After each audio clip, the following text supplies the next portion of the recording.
Hey, what is up guys? Welcome back to the channel and welcome back to Forza Motorsport. So update 1.0 was finally released for this game and it addresses many issues that players were having.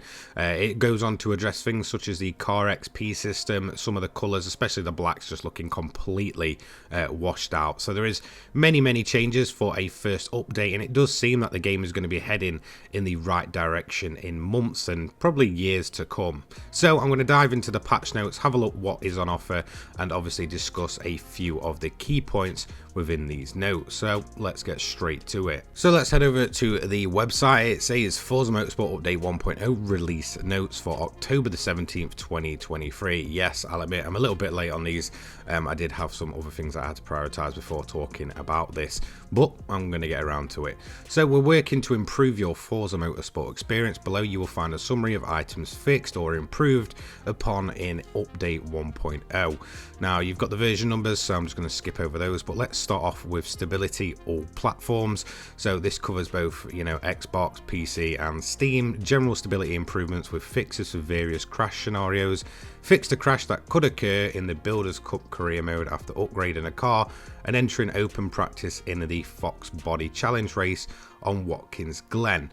Fixed a crash that could occur on Grand Oak Club Circuit during a cinematic when entering open practice for the third race of the Builders Cup Intro Series.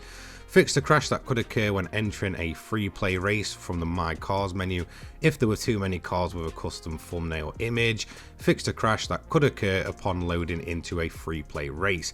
Progression all platforms. Adjusted car part unlock levels to increase player upgrade options at lower car levels. Most car parts should now be unlocked within a single Builders Cup series. I think this is around about 25.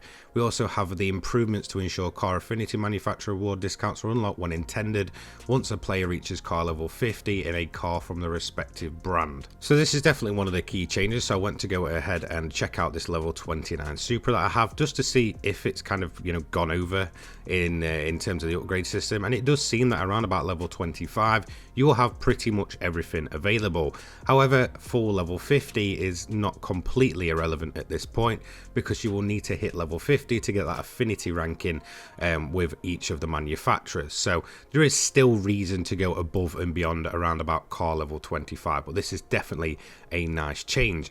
I also then went on to check out with a car that I don't have any levels with to see if the point allocation is better, and it does seem that you get 300 starting points and it's enough to put a few minor upgrades and tweaks on that car. So these are some great changes to the XP system and it does seem to be heading in the right direction. So back to the patch notes themselves. So we've got progression on Xbox Series X and S only. Fixed an issue that will cause players to lose gameplay progress if they continue to play Forza Motorsport after a new game update had been released. Graphics for the Series X and S. Fixed an issue where entering and exiting the video menu in game resulted in black levels being substantially raised, creating a washed out look. Now I noticed online there was a lot of talk about the black levels being basically fixed now because this was a massive issue before. Obviously the washed out look to them just not looking quite right, and it does certainly seem that it is heading in that direction. It overall just looks better, especially on the sort of black colours. So this does seem to be a improvement across the board, and overall the car models are starting to pick up a little bit in the correct direction. So let's continue on with the patch notes themselves. So we've got multiplayer on all platforms. A fixed and exploit in feature multiplayer where in specific scenarios a player could post impossible lap times onto the qualifying leaderboard by entering qualifying directly from a practice session. Resolved an issue where at times incorrect safety rating and driver skill rating were used for matchmaking. Fixed an issue where control of the car wouldn't be handed back to the player upon exiting the pits in featured multiplayer and beginning a solo race in free play. Fixed an issue that prevented players from downloading and saving another player's livery while in private multiplayer pre-race. Livery editor on all platforms. Fixed an issue on the 2016 Ford number 66 Ford Racing GT Le Mans while moving a decal around the top or hood of the vehicle while in livery editor, which caused the decal to appear reflected and offset on the other side of the car. Fixed an issue on the 2018 Porsche 911 GT2 RS where striped decals would not correctly line up between the hood, roof and wing. Fixed a crash encountered in apply decals when importing a layer group from a previous Forza game and then attempting to apply a vinyl shape. Tracks on all platforms, updated trackside flag textures on Indianapolis Motor Speedway, fixed an issue on Le Mans track layouts where a specific curb will stop LMP cars as if they were colliding with an invisible wall. Physics on all platforms, improved wet tyre wear rates in conditions where the track wetness levels are moderate. Wet tyres will still wear quickly in dry or semi-dry conditions. Another one that happened regular for me in the tuning setup for all platforms, they fixed an issue that prevented players from downloading another player's custom tuning setup while browsing a leaderboard. Again, quite a common issue that one. Accessibility on all platforms, fixed an issue where custom keybinds from a controller or keyboard would not be saved between game sessions. Again, another fairly common one. Then we have accessibility for Steam only, fixed an issue where speech to text window did not appear when speech to text or text to speech will be enabled, fixed an issue where speech to text or text to speech window will persist on screen for an infinite duration until the game was relaunched. Replays on all platforms, they've improved the visuals of the replay camera shown for the last segment of Virginia International Raceway Grand West. Cars on all platforms, they fixed an issue with the 1956 Jaguar D-Type where the cockpit view would appear too low and click through the driver's collar. Fixed an issue with the Alfa Romeo Giulietta where the front of the car disappeared after selecting a front bumper visual upgrade. Fixed an issue to the 2014 Volkswagen Golf R side skirts, they could not be seen after installing a body kit. Fixed an issue on the 1977 Holden Tirana where both street and sport roll cages will be visibly present on the car after installing a race roll cage. Removed visible graining from the 2021 Lexus LC500 race roll cage texture.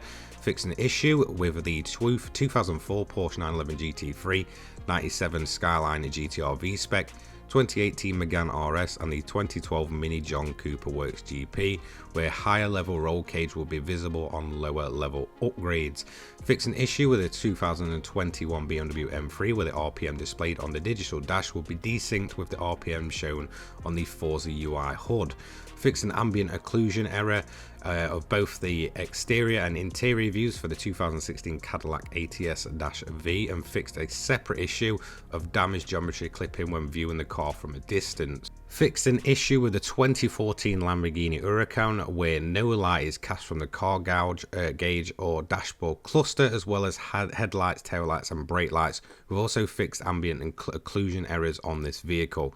Updated the mirror texture of the 2018 Subaru No. 1 Adrian Flux Subaru Racing Levorg GT from a repeating pattern to its intended semi-gloss metallic silver texture.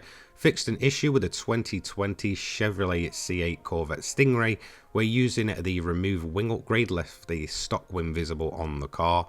Fix an odd behavior scenario that would occur for players who own Forza Motorsport Premium Edition or Premium add-on bundles on both Xbox and Steam and use the same gamer tag on both versions, where duplicated DLC cards would result in an error message prompting the player to repurchase the associated DLC. And fixed an issue where DLC card duplicates purchased from the showroom could be used on another account or platform where the DLC had not been purchased.